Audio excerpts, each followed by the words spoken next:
Bismillahirrahmanirrahim. Alhamdulillahirabbil alamin. A'udzubillahi minasyaitonir rajim. Rabbi shrah sadri wa yassir li amri wahlul 'uqdatam min lisani yafqahu qawli. Kepada para peserta semua saya ucapkan Assalamualaikum warahmatullahi wabarakatuh. Maka didoakan semoga semua berada dalam keadaan yang sihat dan selamat insya-Allah.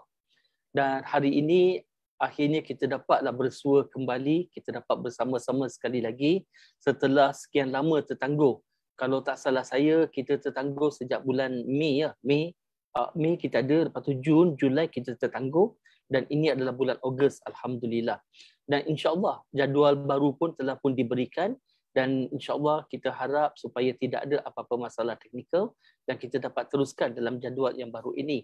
Dan sebelum saya mulakan, saya nak minta maaf dulu. Sepatutnya hari ini kita bermula kalau ikutkan jadual kita pada pukul 10 pagi. Tetapi ada masalah-masalah teknikal yang tidak dapat dielakkan sebentar tadi. Maka terpaksalah kita lewatkan ke 10.30 sekarang ini insya-Allah. Jadi saya harap para peserta semua dapatlah masuk ke program ini untuk kita ikuti dan sedikit recap tentang apa yang telah kita bincangkan pada sebelum-sebelum ini, dalam sesi-sesi sebelum ini.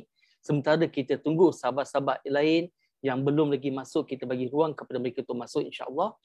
Apa yang kita telah bincangkan sebelum-sebelum ini antara lain adalah bagaimana tanggungjawab kita nak berdakwah sesama kita Islam dan juga berdakwah kepada orang-orang yang bukan beragama Islam.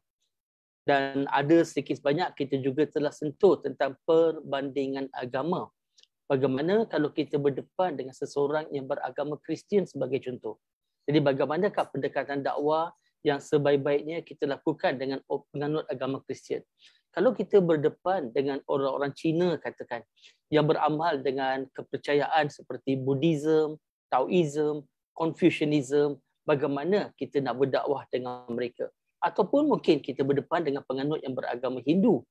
Jadi bagaimana kalau kita berdakwah dengan orang Hindu? Alhamdulillah, kita telah berbincang dari segi perbandingan agama dan dakwah-dakwah secara hikmah, secara harmoni yang boleh kita lakukan. Bagi peserta yang mungkin terlepas siaran-siaran yang sebelum ini, saya rasa satu daripada caranya adalah kena scroll baliklah. Kena scroll balik dekat bawah-bawah tu, kena cari balik video-video lama sebab rakaman masih ada dalam Facebook Pondok Masjid 2021. Masih ada lagi rakaman-rakaman dia insya-Allah. Dan hari ini apa yang kita nak lakukan pada pagi ini adalah insya-Allah bagaimana kita nak menerangkan Islam kepada orang yang bukan beragama Islam. Kalau nak menerangkan Islam kepada sesama Islam, subhanallah, kita dah ada ramai asatizah. Kita dah ramai ustaz-ustaz, ustazah-ustazah yang dapat menerangkan Islam dengan cukup baik, dengan cukup hebat kepada sesama kita Islam.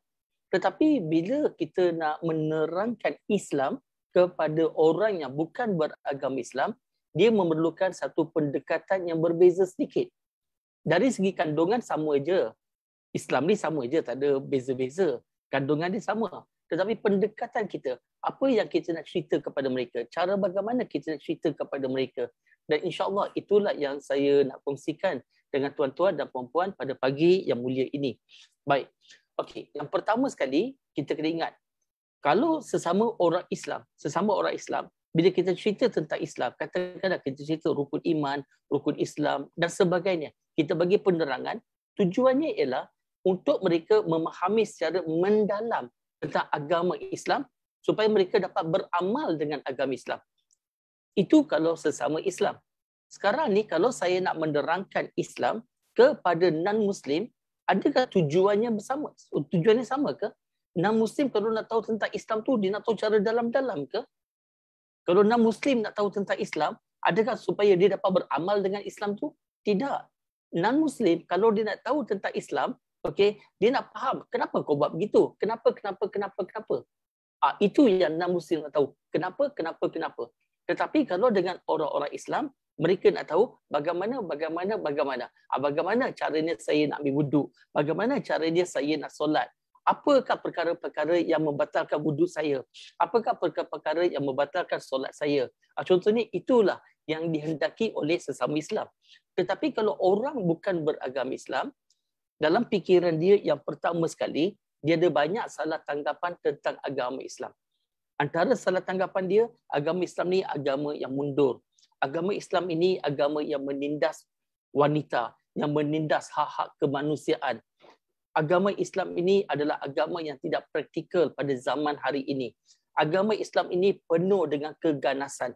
Itu adalah antara salah tanggapan yang terdapat dalam fikiran seseorang non-Muslim. Jadi sekarang ni bila kita nak berdakwah dengan non-Muslim, kita kena tahu, okey, yang pertama mereka ada salah tanggapan. Yang kedua, apa yang non-Muslim nak tahu tentang Islam ialah dia nak tahu betul ke korang buat begini? Kenapa korang buat begini? Logik ke buat benda ni? Benda ni relevankah pada hari ini? Bagus ke korang buat benda-benda ni? Itulah yang kita nak sampaikan. Okey, sekarang kita mulakan. Dan apa yang saya nak share dengan tuan-tuan dan puan-puan pada hari ini, bagaimana nak menerangkan Islam, adalah pengalaman peribadi saya dalam 20 tahun. Dalam 20 tahun berdakwah di gereja-gereja, di kuil-kuil, di tokong-tokong, berjumpa dengan orang-orang bukan beragama Islam. Apa yang saya nak terangkan pada pagi ini, skrip dia adalah sama, serupa dengan skrip yang saya guna pakai bila menerangkan Islam di gereja, di tokong, di kuil, di khalayak orang-orang bukan beragama Islam. Dan seringkali tuan-tuan dan puan-puan, alhamdulillah, selesai kita bagi penerangan tentang Islam dalam gereja ke, dalam kuil ke, mereka akan macam berlari datang kepada kita. Ada antara mereka salam dengan kita, ada yang peluk dengan kita. Yang peluk tu lelaki, jangan salah faham. Okey, dia datang peluk kita dan dia hargai apa yang kita kongsikan dengan mereka. Ramai juga yang datang kepada kita dan menerangkan, Brother Shah, inilah kali pertama saya dapat penerangan tentang agama Islam. Oh Brother Shah, hari inilah baru saya faham apa itu agama Islam. Brother Shah, saya kena buat pengakuan. Dulu saya memang benci agama Islam. Tetapi pada hari ini, bila saya dah dengar penerangan tentang Islam, saya tidak benci Islam lagi. Saya lebih faham. Malah ada yang bagi tahu saya, ini padri-padri bagi tahu saya, kalau macam inilah orang Islam boleh terangkan Islam, ramai akan memeluk agama Islam. Alhamdulillah. Yang saya cakap ni bukan nak puji diri sendiri. Tidak. Sebab ilmu yang ada pada saya pun belajar dari orang-orang lain. Yang saya nak bagi tahu ialah, subhanallah, agama Islam ni agama yang suci, agama yang sempurna, agama yang datang daripada pencipta seluruh alam semesta, agama yang datangnya daripada Allah Subhanahu Wa Taala. Tetapi bagaimana kita nak menerangkan Islam, itulah yang penting. Okey, kita mula sekarang. Yang pertama sekali, bila saya bagi tahu dengan orang-orang bukan Islam, saya akan tanya mereka, apakah maksud Islam itu sendiri? Ingat, saya bukan cerita tentang Islam ni kepada orang Islam tau, tidak. Saya cerita Islam untuk non-Muslim. Jadi pendekatan saya berbeza sedikit. Berbeza berbanding dengan kita menerangkan Islam sesama Islam. Okey, sekali lagi, saya akan tanya dengan non-Muslim, apakah maksud Islam itu sendiri? Dan saya akan jelaskan balik. Dalam bahasa Islam tu dalam bahasa Arab. Dan satu-satu perkataan bahasa Arab ada pelbagai makna bagi setiap perkataan. Jadi kalau kita nak tahu apakah maksud Islam, kita lihat perkataan-perkataan lain yang lahir daripada kata dasar yang sama. Dan bila kita eja Islam tu daripada sin, lam, mim sebagai contoh, Islam. Daripada sin, lam, mim, 3 huruf ni, kita dapat beberapa perkataan-perkataan lain. Dan untuk perbincangan hari ini, saya ambil 3 dulu. Yang pertama ialah salam. Yang kedua, aslama. Yang ketiga, salima. Salam bererti selamat. Macam bahasa Melayu lah, salam. Selamat, sejahtera, aman, damai, harmoni. Itu antara makna bagi salam tadi. Dan kalau kita lihat aslama, bukan bererti taat ataupun patuh, tetapi bererti taat secara rela. Patuh secara rela. Menyerah diri secara menyeluruh.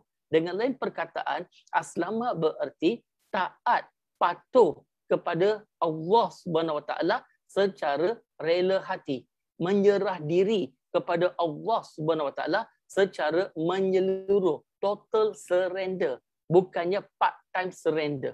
Dengan lain perkataan, kita taat pada perintah Allah SWT, kita menyerah diri kepada Allah SWT secara rela hati iaitu secara ikhlas.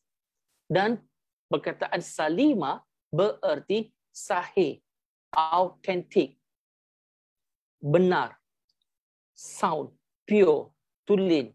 So itulah artinya salima tadi, autentik dengan cara yang betul. Pendek kata saya akan bagi tahu mereka, sebab ini orang-orang bukan Islam, saya nak bagi pemahaman kepada mereka, saya akan bagi tahu. So agama Islam ni adalah untuk kita mencapai keselamatan. Kita nak selamat dengan cara kita taat kepada perintah Tuhan yang mencipta seluruh alam semesta, iaitu Allah SWT, secara ikhlas, secara rela hati dan menyeluruh. Tetapi dengan cara autentik, dengan cara yang betul. Itulah maksudnya Islam. Dan Muslim, apakah erti Muslim? Muslim ialah siapa-siapa saja, anybody, siapa-siapa saja yang taat kepada perintah Allah SWT, yang taat kepada perintah Tuhan seluruh alam semesta secara rela hati, secara menyeluruh, dengan cara autentik. Itulah Muslim. Seseorang Arab tidak semestinya Muslim. Seseorang Melayu tidak semestinya Muslim. Muslim ialah siapa-siapa pun, tak kira bangsa mana pun, selagi mana dia menyerah diri secara keseluruhan, secara ikhlas, dia adalah seorang Muslim. Dengan lain perkataan, kita nak bagikan gambaran kepada seorang non-Muslim bahawa agama Islam bukanlah agama satu-satu bangsa. Tetapi agama Islam adalah agama universal yang sangat praktikal untuk siapa-siapa saja. Dengan lain perkataan, okey, ini adalah keyword yang penting yang saya nak bagi kepada tuan-tuan dan puan-puan. Bila kita nak cerita Islam kepada non-Muslim, kita berikan gambaran tentang agama Islam sebagai agama inklusif. Bukan agama eksklusif. Sebab ada kalanya, ada antara kita, bila bercerita tentang Islam, seolah-olah Islam ni adalah kita punya. Dan non-Muslim tu adalah mereka ni bukan. So non-Muslim, orang yang bukan beragama Islam, mereka rasa terpisah daripada agama Islam. Seolah-olah agama Islam ni agama eksklusif, bukan untuk mereka. Tapi bila kita nak cerita tentang Islam, gambarkan agama Islam sebagai agama yang inklusif. Bahawa agama Islam ni sesuai untuk dia. Dia sendiri, walaupun dia non-Muslim, dia sesuai kembali kepada Islam, sesuai untuk beramal dengan Islam. Okey, itu poin yang kita nak bagi. Kemudian saya akan terus pergi kepada konsep manusia dalam Islam. Tapi ingat, penyampaian saya bukan untuk orang Islam, penyampaian untuk non-Muslim. Sebab non-Muslim ada psikologi dia. Sebab tu saya akan atur caranya begini. Saya bagi tahu mereka, manusia ini adalah makhluk yang paling istimewa yang dicipta oleh Allah SWT. Human being are special creation of Almighty God. Kenapakah manusia ini sangat-sangat istimewa? Sebab Allah SWT telah kurniakan manusia dengan akal fikiran. God has blessed human being with the faculty of intellect. With this faculty of intellect, God allows human being, number one, to differentiate between what is right and what is wrong. And number two, to give human beings choice. So human beings have limited free will. Okay, saya ulang balik dalam bahasa Melayu. Dengan akal fikiran ini, Allah SWT telah kurniakan manusia yang pertama menggunakan akal untuk membezakan yang mana hak dan yang mana batil. So manusia ini ada akal. So kita boleh bezakan yang mana benar, yang mana salah. Yang keduanya, menggunakan akal ini, Allah SWT mengizinkan manusia untuk memilih. Kita sebagai manusia, kita boleh memilih. Allah bagi kita izin, bagi kita pilihan. Kita boleh memilih mahu taat perintah Allah atau tidak taat perintah Allah. Okey, biar saya jelaskan balik. Tidak ada satu perkara pun yang boleh berlaku tanpa izin Allah SWT. Tidak ada sehelai daun pun boleh jatuh daripada pokok ke tanah tanpa izin, tanpa pengetahuan Allah SWT. Tetapi sekarang Allah SWT memberikan izin kepada manusia, kita boleh pilih nak taat perintah Allah ataupun kita tidak mahu taat perintah Allah.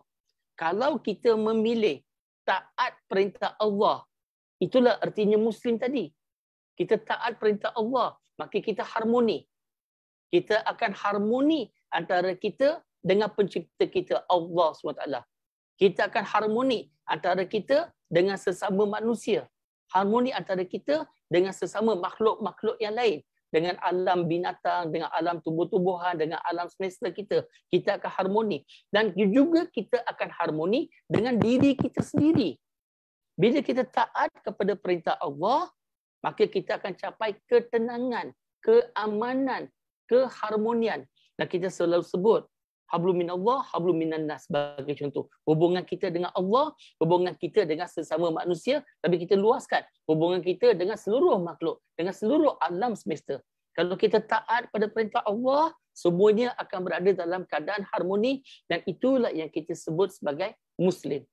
Tetapi bila kita memilih tidak mahu taat kepada perintah Allah, maka akan berlakulah kerosakan atas muka bumi ini. Maka berlakulah pelbagai masalah-masalah di atas muka bumi ini. Dan saya akan bertanya kepada khalayak non-Muslim yang ada di depan saya, tak kira lah dalam gereja ke, dalam kuil ke, dalam tokong ke, atau di mana-mana pun, dalam talk saya akan tanya dengan mereka. Dan biasanya talk saya kalau dengan non-Muslim ni dalam bahasa Inggeris. Jadi kalau hari ini saya akan campur-campur sedikit dalam bahasa Inggeris dengan bahasa Melayu untuk melahirkan suasana bagaimana saya menerangkan tentang Islam kepada non-Muslim insya-Allah. Dan apa yang saya nak berkongsi dengan tuan-tuan dan puan-puan adalah apa yang saya belajar daripada orang-orang lain sebenarnya. Insya-Allah. Okey, yang pertama saya akan tanya dengan non-Muslim ni, okey, do you agree there is a lot of suffering in this world? Saya akan tanya macam tu. Saya akan tanya mereka, adakah anda setuju bahawa hari ini ada pelbagai masalah yang melanda manusia di atas muka bumi ini? Dan mereka ramai-ramai akan kata, yes, we agree. Mereka setuju. Hari ini ada macam-macam masalah di kalangan manusia. Lepas tu saya akan bagi tahu mereka, I tell you, the suffering is caused because human being choose not to obey God. Itulah saya masuk. Saya bagi tahu mereka, hari ini berlakunya pelbagai kesengsaraan, berlakunya pelbagai permasalahan adalah berpunca daripada pilihan manusia sendiri tidak taat kepada Tuhan yang mencipta seluruh alam semesta ini. Dan mereka pun akan macam tercengang sikit. Kenapa cakap begitu? Dan saya akan kata, let me prove it to you. I will prove it to you. Saya akan buktikan kepada anda. Let's say, katakanlah, okay, let's say every human being on this earth obeys God. No human being is greedy. No human being lies. No human being steal. No human being rob another person. No human being bring any harm to anybody else. The rich help the poor. The strong help the weak. Atau dalam bahasa Melayunya, katakanlah semua manusia atas muka bumi hari ini taat kepada perintah Tuhan. Tak ada siapa-siapa yang tamak, tak ada siapa-siapa yang dengki, tak ada siapa-siapa yang mencuri, yang merompak, tak ada siapa-siapa yang berbohong, tak ada siapa-siapa yang mendatangkan mudarat kepada orang lain, yang kuat bantu yang lemah, yang kaya tolong yang miskin. Sebagai contoh, apa akan berlaku di atas muka bumi ini? Dia kata, wah, itu adalah umpama memang cukup bagus, cukup baik. Kalau macam non-Muslim, mereka selalu sebut begini, it's just like paradise on earth. Ini kata-kata non-Muslim. Mereka akan cakap, umpama syurga di atas muka bumi. So mereka kata, kalau semua taat pada perintah Tuhan, maka akan mencapai keamanan, keharmonian. Jadi saya bagi tahu mereka, so hari ini pelbagai masalah yang berlaku kerana manusia memilih tidak taat kepada perintah Tuhan. Jadi kalau kita tidak mahu ada kesengsaraan, kalau kita tidak mahu ada permasalahan di atas muka bumi ini, satu-satunya pilihan kita adalah taat kepada perintah Tuhan yang mencipta seluruh alam semesta, iaitu Allah Subhanahu Wa Taala. Jadi bagi mereka sekarang mereka boleh nampak logik. Kenapa perlunya kita bertuhan? Kenapa perlunya kita menyembah Tuhan yang satu? So kita go step by step. Sekarang mereka nampak ada, okey, betul. Kita kena kembali kepada kepercayaan kepada Tuhan. Sekarang saya akan pergi step yang berikutnya. Okey, saya akan bagi tahu dengan mereka, dalam agama Islam, perkara yang pokok, nombor satu, perkara yang paling penting, tidak lain, tidak bukan, adalah Tuhan yang mencipta seluruh alam semesta, iaitu Allah Subhanahu Wa Taala. Okey, kalau dengan non-Muslim, tuan-tuan dengan puan-puan, saya biasanya akan gunakan istilah seperti Tuhan yang mencipta seluruh alam semesta. Saya akan gunakan istilah kalau dalam bahasa Inggeris, Almighty God, the creator of the whole universe. Sebagai contoh, saya gunakan term-term seperti itu. Kalau saya dengan non-Muslim, kalau saya gunakan Allah di peringkat awal, dalam fikiran non-Muslim, mereka ada satu gambaran, Allah ni Tuhan orang-orang Melayu. Allah ni Tuhan orang-orang Arab. Kalau macam nanti ada antara mereka akan gambarkan Allah ni mungkin macam satu berhala ke, satu Tuhan. Sebab itu konsep yang ada pada mereka. Tetapi bila saya kata Tuhan yang mencipta seluruh alam semesta, the Almighty God, mereka dapat gambaran. Oh, ini merujuk pada Tuhan sekalian alam. Mereka dapat gambaran. Dan kemudian saya akan menerangkan, Tuhan ini kita namakan sebagai Allah Subhanahu Wa Taala. Kita sebut sebagai Allah. Jadi sekarang mereka faham. Okey, bila sebut Allah, dia bukan merujuk kepada berhala atau apa-apa, tapi bila kita sebut Allah, ia merujuk kepada Tuhan sekalian alam. Okey, sekarang mereka mula dapat gambaran. So, saya bagi tahu perkara yang pokok, perkara yang paling penting dalam agama Islam, tidak lain, tidak bukan, adalah Allah Subhanahu Wa Taala. Allah, Tuhan sekalian alam. So who is God is very important to Muslim. Because everything that we do, we put Almighty God, Allah, in the center. For an example, saya bagi tahu kepada mereka, sebagai contoh, apa saja kita lakukan dalam kehidupan, kita akan letakkan Allah tu nombor satu. Kalau kita ada mesyuarat sebagai contoh, kita akan lihat adakah mesyuarat kita ni mengganggu waktu solat kita atau tidak. Saya bagi tahu mereka, contohnya, sebab kebanyakan tok-tok saya kalau dekat gereja, dekat toko dan sebagainya, adalah waktu malam. Dan biasanya mereka akan jemput saya bagi tok pukul 7 malam. Pukul 7 mereka jemput saya. Dan saya akan bagi tahu mereka, boleh ke kalau kita lewatkan sedikit, boleh ke kita mula pukul 8 malam. Dan mereka akan kata, kenapa? Oh, sebabnya pukul 7.20, pukul 7.30 adalah waktu untuk saya solat, untuk saya sembahyang. Jadi dah selesai solat tu, lepas tu lah baru kita mulakan talk. So mereka kata boleh. Mereka akan tangguhkan. Dan saya akan bagikan contoh. Contohnya macam kalau slot ini sepatutnya mula pukul 7. Tetapi saya minta kita mula pukul 8. Sebab apa? Sebab pukul 7.30 ialah waktu maghrib bagi orang-orang Islam. Maka saya perlu solat dulu. Jadi bagi orang Islam, apa saja yang kita lakukan, kita akan letak Tuhan, kita akan letak Allah nombor satu. Semua perkara-perkara lain kemudian. Tetapi Allah itu nombor satu. Maka siapakah Tuhan sangat-sangat penting dalam agama Islam. Dan itulah rukun iman yang pertama dalam Islam. So rukun iman ada 6 perkara. Rukun iman yang pertama ialah siapa Allah SWT. Kepercayaan kepada Tuhan. Itu rukun iman yang pertama. Rukun iman kedua, kepercayaan kepada malaikat. Rukun iman yang ketiga, kepercayaan kepada kitab-kitab. Rukun iman yang keempat, kepercayaan kepada para nabi, para rasul. Rukun iman yang kelima, itu adalah kepercayaan kepada hari pembalasan pada akhirat. Dan rukun iman yang keenam adalah qada dan qadar. So secara tak langsung, saya dah masuk rukun iman yang pertama. Kepercayaan kepada Tuhan. So who is God is very important in Islam. So who is God? Kita mula sekarang. Okey, dan selalunya bila nak cerita tentang siapa Tuhan, dalam Al-Quran ada beratus-ratus ayat mencerita tentang Tuhan. So saya akan bagi tahu dengan mereka begini. Tuhan, God, okey, Tuhan adalah sesuatu yang akal manusia tidak boleh nak capai.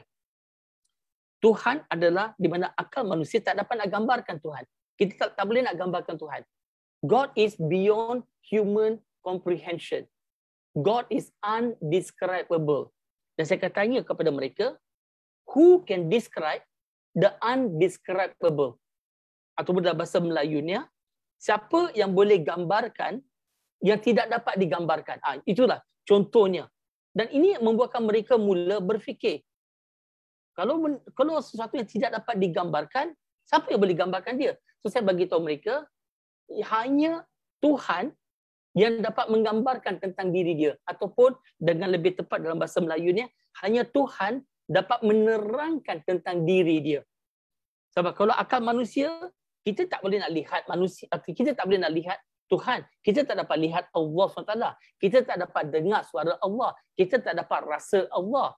Kita tak boleh nak sentuh Allah sebagai contoh.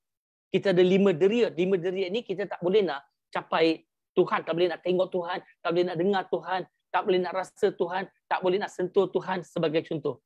Jadi saya bagi tahu mereka, hanya Tuhan yang dapat menggambarkan tentang dirinya.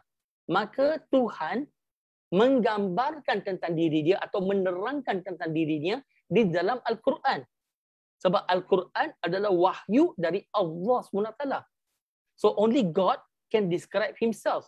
And this God describe himself in the Quran. And the Quran is the words of God.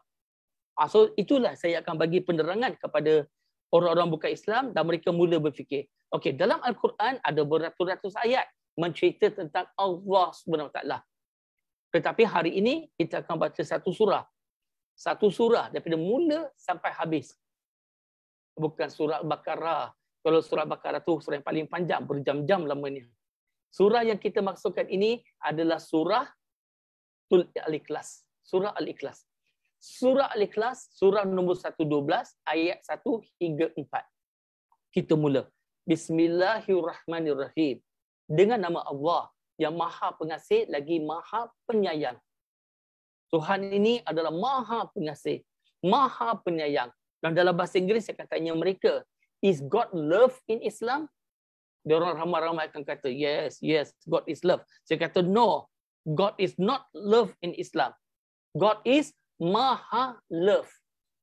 Most loving.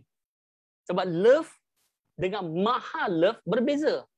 Saya sebagai Syakirin, saya boleh jadi love. Tetapi Allah SWT adalah Maha Penyayang, Maha Pengasih. Jadi berbeza. Dan mereka pun melihat, oh ya betul. God is most loving. Okey, mereka dapat gambaran. Okey. Kemudian saya bagi ayat pertama. Qul huwallahu ahad. Katakan Allah itu esa, tunggal, satu. Dan saya akan beritahu pada mereka, kalau dalam bahasa Arab, satu tu disebut sebagai wahid.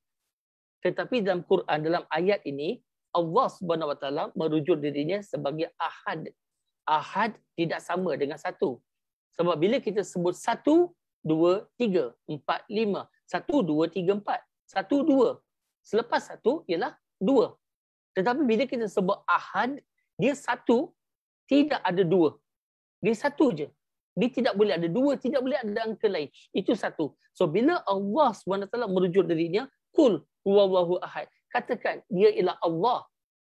Iaitu ahad, iaitu esa. Allah itu esa. God is one and only. Dan saya akan minta mereka ni, yang non-Muslim, saya bagi tahu mereka. Now let's say, if God is more than one, what will happen? Saya tanya mereka, kalau Tuhan tu lebih dari satu, apa yang akan berlaku? Biar mereka sendiri cakap. Oh, Tuhan dengan Tuhan akan bergaduh. Oh, mereka akan ada konflik antara satu sama lain. Oh, mereka akan berebut kuasa antara satu sama lain. Oh, kalau ada lebih daripada satu Tuhan, mereka kena kongsi kuasa, maka tidak ada siapa-siapa yang ada kuasa mutlak sebagai contoh. Biar mereka sendiri yang cakap benda tu. Dan saya akan kata, betul, tepat sekali. Kalau Tuhan lebih dari satu, masalah. Contohnya, satu Tuhan kata nak bagi hujan. Tuhan satu lagi kata tak nak bagi hujan. Mereka dah bergaduh dah. So macam mana mereka nak selesaikan masalah? Mungkin mereka kena buat cara Malaysia. Itu ozon. 1, 2, jus sebagai contoh. Okey. Tapi kalau Tuhan lebih dari 2, tak boleh nak ozon. So macam mana? La talilat tamplop. So bila saya, walaupun saya buat joke, saya buat kelakar, buat jenaka, tetapi saya nak mereka faham, tidak masuk akal kalau Tuhan itu lebih dari satu. Dan sekarang ni mereka sama-sama dalam pemikiran mereka dah setuju Tuhan mesti satu. Ayat nombor 2. Allahu Samad. Allah ni tidak ada mula dan tidak ada akhir. God has no beginning, God has no ending. Dan juga maksud Samad tadi ialah absolute. Artinya Tuhan ini lengkap. Tuhan tak bergantung kepada apa-apa pun. Tuhan tak perlu makan, tak perlu minum, tak perlu tidur, tak perlu rehat. Tuhan tak perlukan apa-apa pun. Tetapi seluruh alam semesta ini, sekalian makhluk bergantung kepada Tuhan. Okey, kita bincangkan sekejap ya. Okey, Tuhan tidak ada mula, tidak ada akhir. There's no beginning, no ending for God. But God himself is the beginning and ending. Okey, Tuhan tu sendiri dia tak ada permulaan, tapi Tuhan tu sendiri adalah awalun wal akhirun. Tetapi Tuhan tak ada mula, tak ada akhir. Okey, saya bagi contoh. Bila kita kata Tuhan tak ada mula dan tak ada akhir, sangat-sangat penting benda ni, sangat penting. Sebab apa? Kalau kita kata Tuhan ada mula, ada permulaan bagi Tuhan, maka akan timbul soalan, siapa cipta Tuhan? Kalau kita kata Tuhan ada mula, maka akan timbul soalan, siapa yang cipta Tuhan? Tetapi dalam agama Islam, tidak timbul persoalan, siapa cipta Allah? Tak timbul. Sebab apa? Sebab Allah SWT tidak ada permulaan baginya. Sebab Allah SWT tidak tertakluk kepada ruang dan masa. Sebenarnya Allah SWT sudah pun wujud sebelum masa wujud. Sebelum ruang ni, sebelum alam semesta ni wujud, sebelum adanya alam, sebelum adanya apa-apa pun, Allah sudah pun wujud. God has already been there. So God is not part of the universe. But God is the creator of the universe. Dan ini membuatkan mereka berfikir, okey, betul, masuk akal. Dan Tuhan juga tidak ada akhir. Sebagai contoh, kalau Tuhan mati, siapa yang akan uruskan alam semesta ini? So, Tuhan tidak ada akhir. So, tidak boleh macam Tuhan mati dan sebagainya. Dan mereka akan mula berfikir, betul juga, logik juga benda ni. Dan kemudian, Tuhan tak perlu apa-apa, tak bergantung kepada apa-apa. Tuhan tak perlu makan, tak perlu minum, tak perlu tidur, tak perlu rehat. Kita manusia, kita makan, kita minum.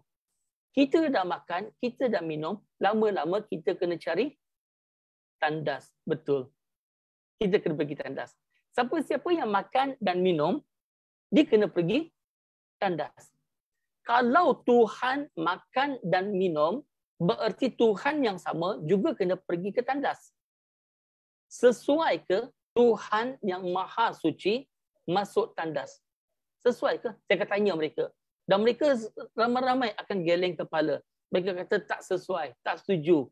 Okey, saya diam saja. Saya tak cakap apa-apa. Tapi sekarang ni saya dah mula bagi kriteria kepada mereka untuk membezakan siapa Tuhan dan siapa bukan Tuhan. Kita ambil ayat nombor 3. Lam yalid wa lam yulad. Tuhan tidak melahirkan dan tidak dilahirkan. Bererti Tuhan tidak ada anak-anak, tidak ada mak, tidak ada bapa.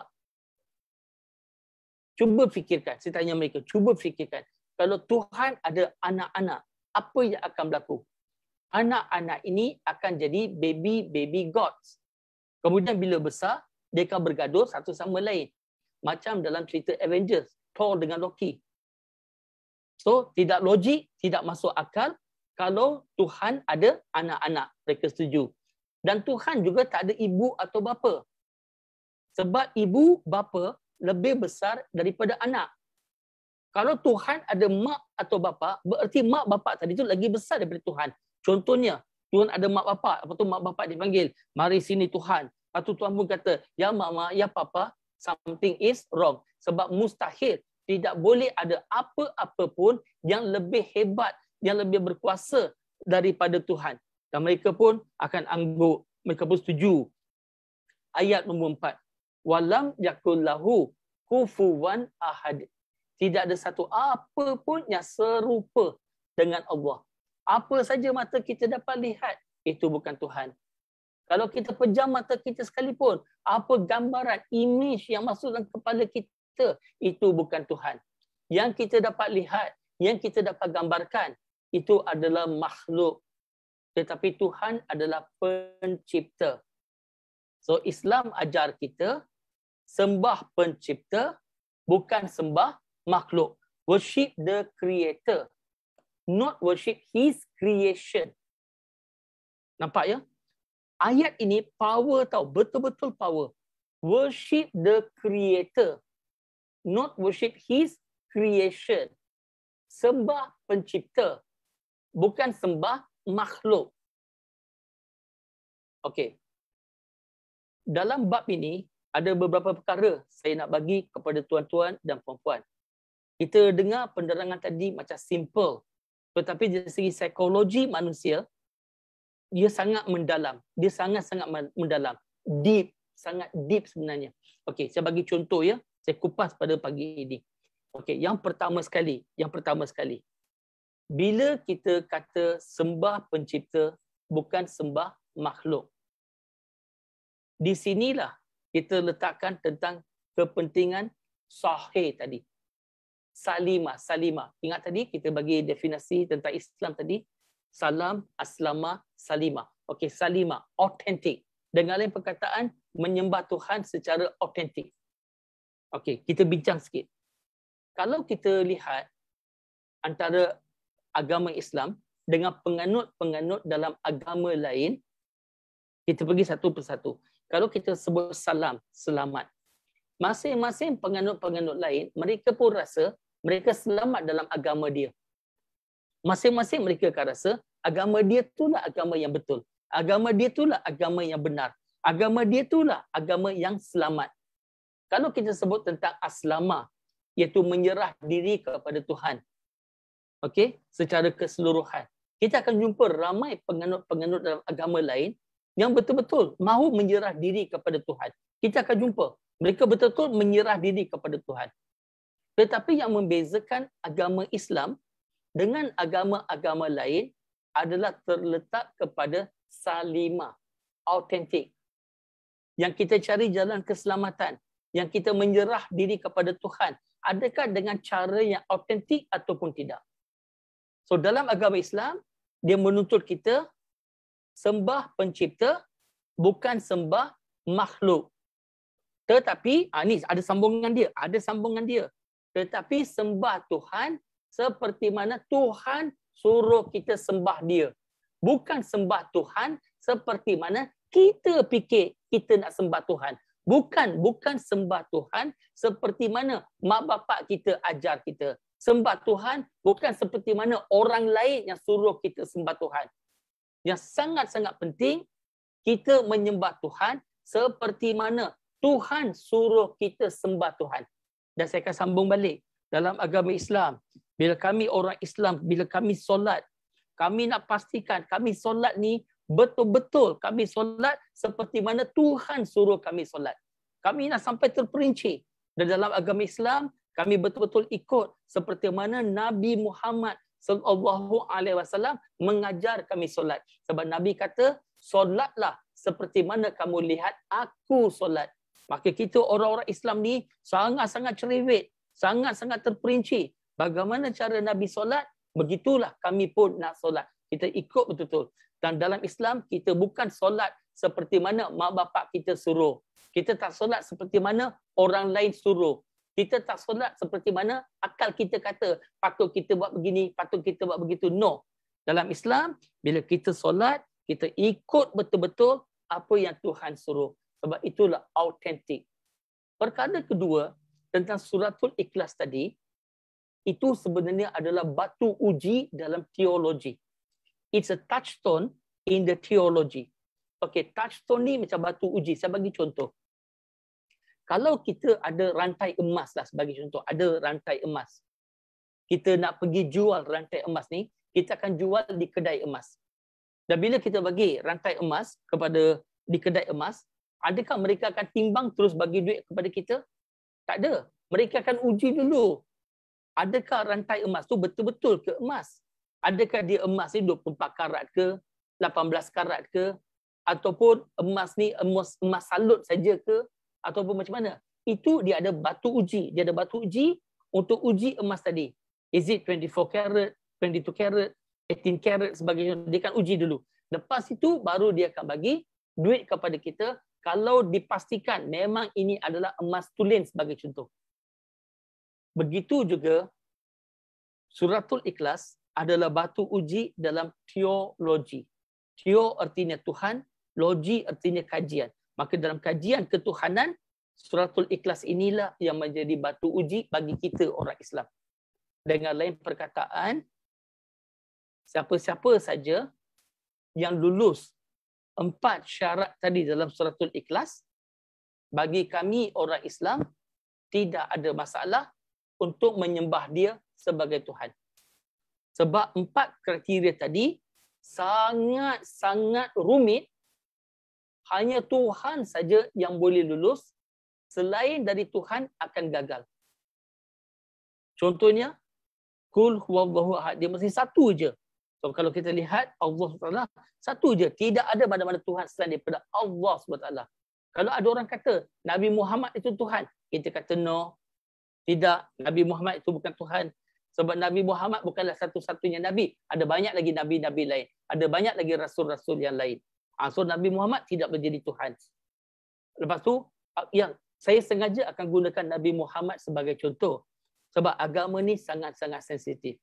Kalau saya gunakan apa yang mereka sembah sebagai contoh, itu mungkin akan menimbulkan konflik ataupun pergaduhan. Tetapi bila saya gunakan Nabi Muhammad sebagai contoh, penganut-penganut agama lain, dia tidak boleh marah dengan saya. Tapi mereka boleh berfikir sendiri selepas itu. Kalau kita gunakan ayat nombor 2, Allahus Samad. Tidak ada mula, tidak ada akhir. Tapi kita tahu Nabi Muhammad ada mula, ada akhir. So Nabi Muhammad tidak boleh jadi Tuhan. Apa-apa saja yang ada permulaan, ada akhir, tidak mungkin jadi Tuhan. So dalam agama Islam, kita tidak menyembah Nabi Muhammad sallallahu alaihi wasallam, tetapi kita menyembah Allah Subhanahu wa taala. Kita hanya menyembah Tuhan, tapi kita tidak menyembah Nabi Muhammad. Nabi Muhammad adalah nabi utusan Allah Subhanahu wa taala. Kita junjung Nabi Muhammad sebagai manusia yang termulia, yes.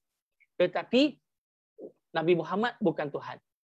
Sebab tu kalau kita lihat, Allah SWT tidak bergantung pada suatu apapun, tetapi seluruh makhluk sekalian alam bergantung kepada Allah SWT.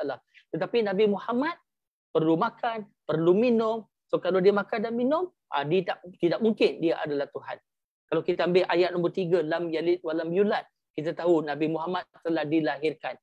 Ada ibu, ada bapa sebagai contoh. Ataupun Nabi Muhammad sendiri pun ada keturunan, ada zuriat. So Nabi Muhammad tidak boleh jadi Tuhan. Dan syarat nombor 4, walam yakul lahu kufuwan ahad. Tidak ada suatu apa pun yang serupa dengan Tuhan.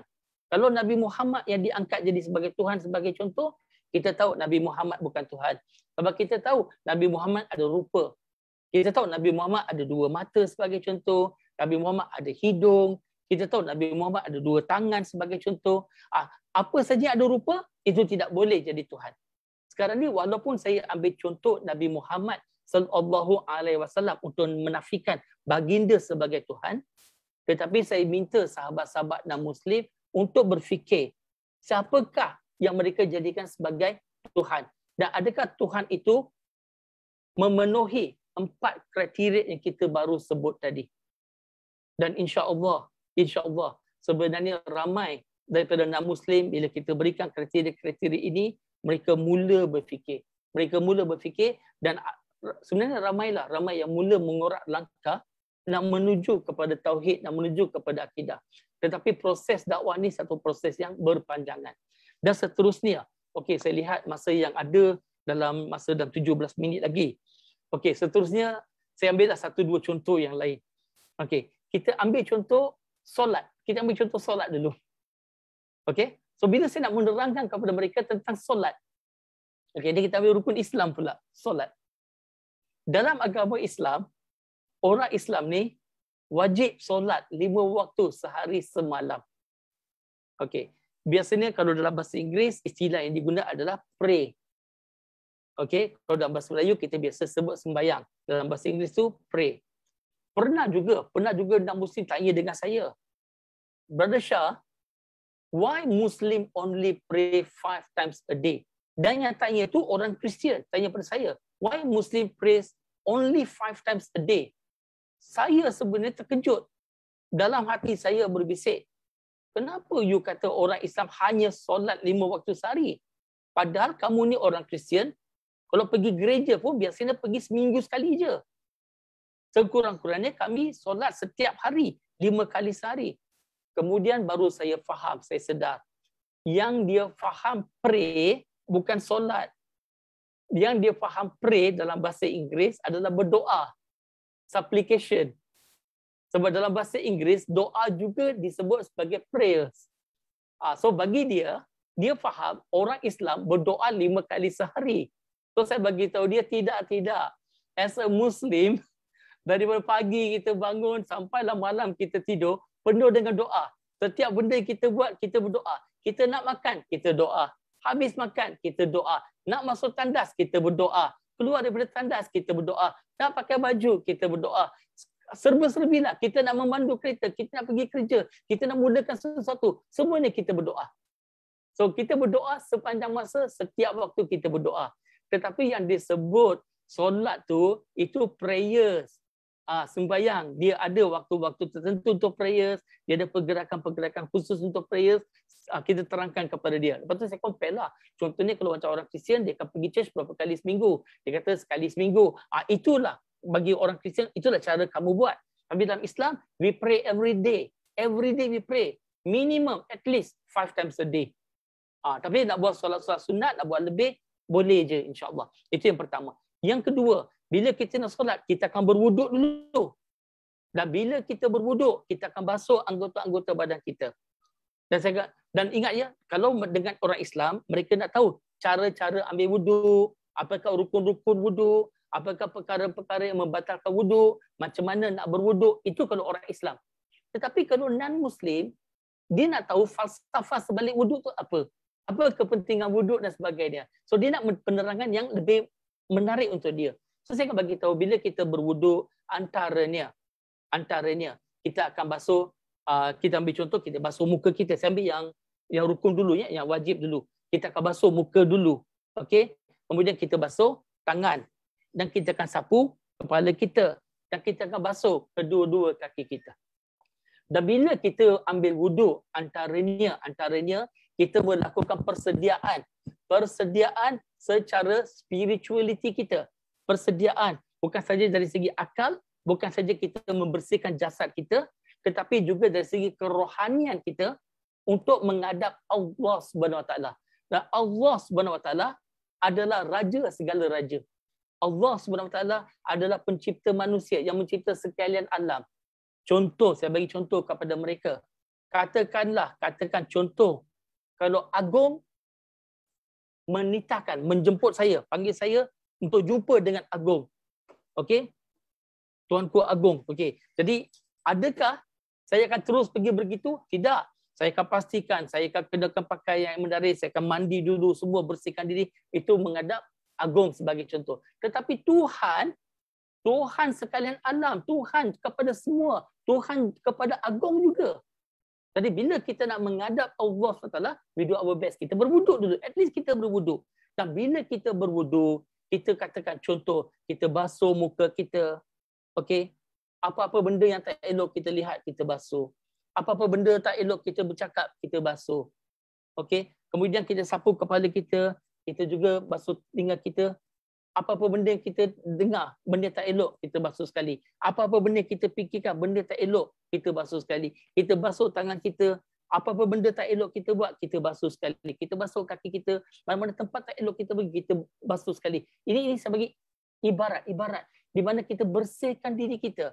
So bila kita menghadap Allah SWT, kita nak menghadap Allah SWT, bukan saja kita bersih dari segi anggota badan kita, fizikal kita, tetapi kita juga bersih dari segi mental kita, dari segi emosi kita, dari segi kerohanian kita. We prepare ourselves menghadap Allah SWT. Dan kemudian bila kita solat dalam agama Islam, kita ada seorang yang akan jadi imam. Siapa-siapa boleh jadi imam dalam Islam. Dalam Islam, kita tak ada konsep macam padri. Kita tak ada konsep macam sami. Kalau dalam agama Kristian, sebagai contoh, hanya padri saja yang boleh lead, mengetuai upacara sembahyang. Kalau dalam agama Hindu, kalau pergi dekat kuil-kuil Hindu, Dia ada gurukul ataupun yang kita biasa sebut sami-sami saja yang boleh mengetuai upacara-upacara sembahyang dalam kuil Hindu. Tetapi dalam Islam, siapa-siapa saja boleh jadi imam untuk solat. Lagi mana dia tahu cara-cara menjadi imam, dia cukup syarat dia boleh jadi imam. Dan saya akan bagi tahu mereka, malah wanita pun boleh jadi imam untuk solat. Dan bila saya cakap begini, wanita pun menjadi imam untuk solat, memang mereka terkejut.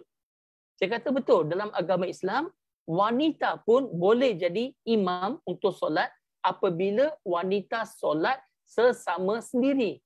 Bila wanita solat bersama-sama di kalangan mereka saja, contohnya hari ini kalau kita pergi dekat shopping center ataupun kita pergi R&R di lebuh raya sebagai contoh, surau lelaki, surau wanita asing sebagai contoh. Dan bila wanita solat, mereka solat sesama sendiri. Maka boleh ada salah seorang daripada mereka yang menjadi imam kepada yang lain-lain waktu solat. Baru terbuka fikiran mereka. Oh, sebenarnya dalam Islam ni, siapa-siapa pun boleh jadi imam. Yes. Dan seorang jadi imam. Yang lain-lain akan berdiri di belakang imam dengan saf yang lurus dan dirapatkan saf. Okey, kita bukan cerita dalam keadaan negara kita atau dunia dilanda dengan wabak pandemik COVID-19. Kita tak cerita dalam keadaan ni. Kita cerita dalam keadaan yang biasa. Dalam keadaan biasa, Nabi ajar kita luruskan saf, disiplin. Rapatkan saf. Jangan ada ruang di antara kamu. Sebab sesungguhnya kita tidak mahu syaitan lalu. Ada yang tafsirkan ini, syaitan lalu ni ego. Sebab kita ni manusia ada ego. Kadang-kadang kita tak nak orang yang miskin duduk sebelah kita ke, berdiri sebelah kita ke, sentuh kita ke. Kadang-kadang kita ni ada kasta, ada sistem kasta dalam hati kita. So dalam agama Islam, tidak ada kasta. Tidak ada seorang manusia lebih mulia daripada manusia lain kecuali pada ketakwaan. Dalam surah Hujurat, surah 49 ayat nombor 13. Allah Subhanahu Wa Taala berfirman yang bermaksud, sesungguhnya yang paling mulia di sisi Allah adalah orang yang bertakwa. Yang Allah lihat adalah takwa seseorang. Bukan dilihat pada kekayaan dia, kepada harta benda dia, wang ringgit dia ni bangsa apa, dia ni tinggi ke, rendah ke, besar ke, kurus ke. Tak. Semua tu Allah SWT tak lihat. Yang Allah lihat adalah takwa seseorang itu. Jadi yang paling mulia di sisi Allah, orang yang bertakwa. Okey. Jadi bila kita solat, ada seorang jadi imam, yang lain semua luruskan saf, rapatkan saf, tidak ada kasta dalam Islam. Bila imam berdiri, semua berdiri. Bila imam rukuk, semua rukuk. Bila imam sujud, semua sujud. Dan inilah satu disiplin dalam agama Islam. Dan bila kita sujud, kita letakkan kepala kita di atas lantai. Dan kepala ini adalah anggota badan yang paling mulia bagi kita. Sebab tu ada orang pantang kalau kita pegang kepala dia, kita ketuk kepala dia. Sebab kepala ni adalah anggota yang paling mulia dalam badan kita. Dan kita letak kepala ini ke lantai. Lantai tempat kaki pijak. Sebab dalam agama Islam, we are nothing in front of Almighty God. Kita manusia ini tidak ada apa-apa pun. Kita bukan hebat. Yang hebat itu tidak lain tidak bukan hanya Allah Subhanahu Wa Taala saja yang hebat. Hanya Allah SWT yang hebat. Itu saja. Are we good ke? So ini menunjukkan bahawa manusia ini kalau di hadapan Allah SWT, we are nothing. Itu secara ringkas. Dan seterusnya bila kita sebut tentang solat ini, ia juga adalah persaudaraan. Bila kita sesama Islam, kita solat 5 waktu sehari. Contohnya kita pergi ke masjid, kita pergi ke surau. Khususnya solat Jumaat bagi lelaki khususnya. Bila kita berkumpul, sekurang-kurangnya kita berkumpul di satu tempat, itu adalah mengeratkan persaudaraan. Humanity. Ini penerangan saya tentang solat kepada orang-orang yang bukan beragama Islam. Sebenarnya ada banyak lagi kita terangkan tentang Islam. Kita boleh cerita tentang syahadah. Kita boleh cerita tentang puasa dalam Islam. Kita boleh cerita tentang zakat dalam Islam. Kita boleh cerita tentang pergi haji. Macam pergi haji ni universal brotherhood. Subhanallah, banyak kita boleh cerita daripada perkara-perkara ini. Kita boleh cerita juga tentang rukun iman.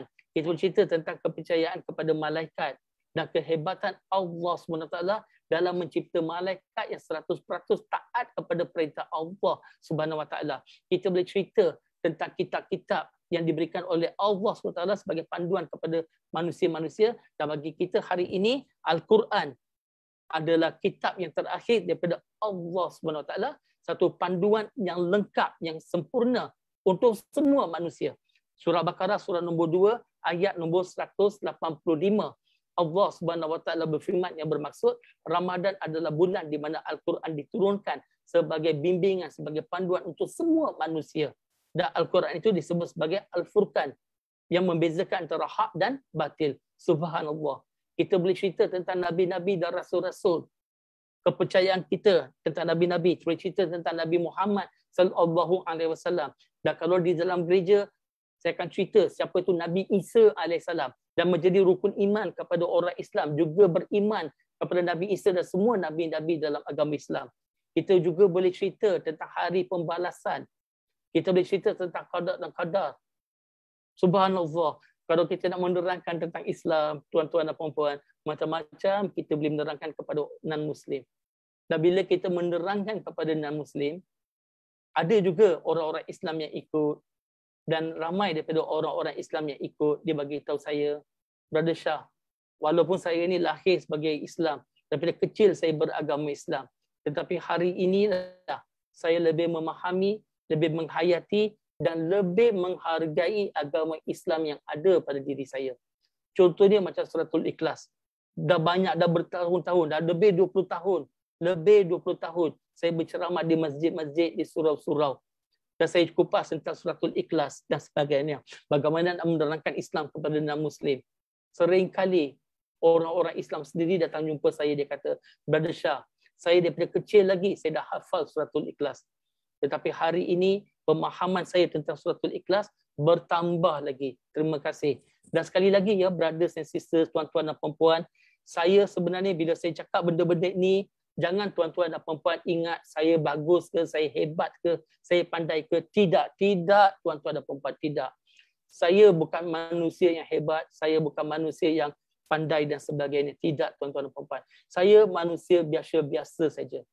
Saya sedang berjuang untuk menjadi seorang mukmin insya-Allah. Tetapi apa yang saya berkongsi dengan tuan-tuan dan perempuan ialah apa yang saya pelajari daripada tempat-tempat lain. Apa yang saya pelajari daripada orang-orang lain. Dan saya dapati apa yang saya belajar ni sangat bagus, sangat berkesan. Dan hari ini saya gunakan balik. Saya gunakan balik apa yang saya belajar untuk saya berdakwah kepada orang-orang lain. Dan saya harap perkongsian pada pagi ini dapatlah membantu sedikit sebanyak kepada tuan-tuan dan puan-puan. Okey, saya lihat masa sudah pun 11.27. Kita ada lebih kurang 5 minit lagi. Ada 5 minit lagi. Saya cuba tengok kalau ada apa-apa soalan. Saya cuba tengok ya kalau ada apa-apa soalan. Okey, ada yang memberikan salam, saya jawab balik salam ya. Waalaikumsalam warahmatullahi wabarakatuh. Setakat yang saya tengok dalam mesej yang ada ni, saya tak jumpa ada soalan apa-apa. Okey, tuan-tuan dan puan-puan yang dirahmati Allah Subhanahu Wa Taala. Slot kita yang berikutnya, saya cuba tengok tarik dia ya. Slot kita yang berikutnya adalah pada 22 hari bulan. Hari Ahad. 2 minggu daripada sekarang. Waktu yang sama. Pukul 10 pagi. Kita doakan supaya semuanya berjalan dengan lancar dan tidak ada masalah teknikal seperti hari ini. InsyaAllah pada 2 minggu daripada hari ini, iaitu pada hari Ahad 22 hari bulan, kita akan sambung dengan topik-topik yang lain. InsyaAllah. Kita ada topik-topik lain, kita akan sambung. Nanti saya akan tengok balik jadual topik apa yang kita ada. Tapi antara topik-topik di masa-masa depan, kita akan bincang ialah tentang Al-Quran dan sains moden sebagai contoh. Sebab kalau orang yang tak percaya pada Tuhan, yang tak ada agama, biasanya dia dipegang kepada sains. So bagaimana kita nak gunakan sains moden dengan Al-Quran. Dan kalau ada kesempatan masa,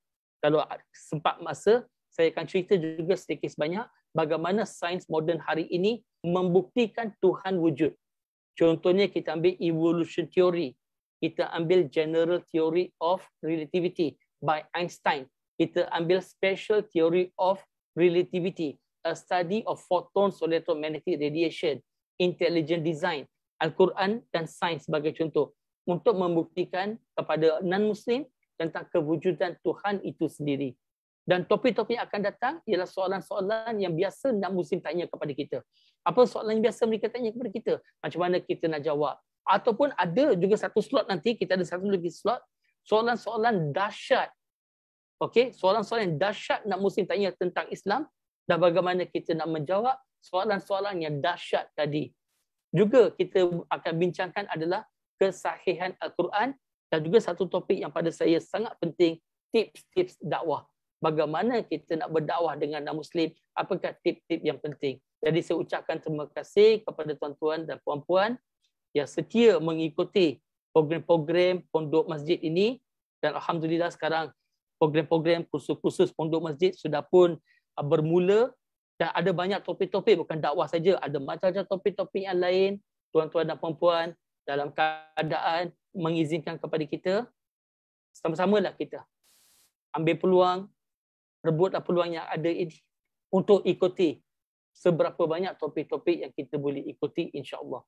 Dan saya ucapkan terima kasih banyak-banyak kepada pihak penganjur kita dalam menjemput kita dan mudah-mudahan apa yang kita kongsikan ini, apa yang kita pelajari dan insya-Allah apa yang kita akan amalkan menjadi amal jariah kita. Mudah-mudahan ianya membantu kita di dunia dan di akhirat. Semua yang baik datang dari Allah SWT dan saya sebagai seorang manusia ada banyak kekurangan dan kelemahan. Saya mohon ampun dengan Allah SWT atas kelemahan saya sendiri, atas kesilapan saya sendiri dan saya harap tuan-tuan dan puan-puan boleh maafkan saya ya kalau saya tersilap ataupun telah tersinggung perasaan siapa-siapa. Dan kalau ada saya buat silap atau menyinggung siapa-siapa, saya sangat-sangat hargai sekiranya tuan-tuan dan puan-puan boleh bagi feedback maklum balas kepada saya. Brother Shah telah silap dalam bab-bab ini. Brother Shah, bila Brother Shah cakap begini, Brother Shah telah menyakitkan hati perasaan saya ataupun siapa sebagai contoh. Bagilah feedback kepada saya supaya saya boleh terus-menerus memperbaiki diri saya. So setakat ini saja. Wa akhiru da'wan alhamdulillahi rabbil alamin. Assalamualaikum warahmatullahi wabarakatuh. Terima kasih.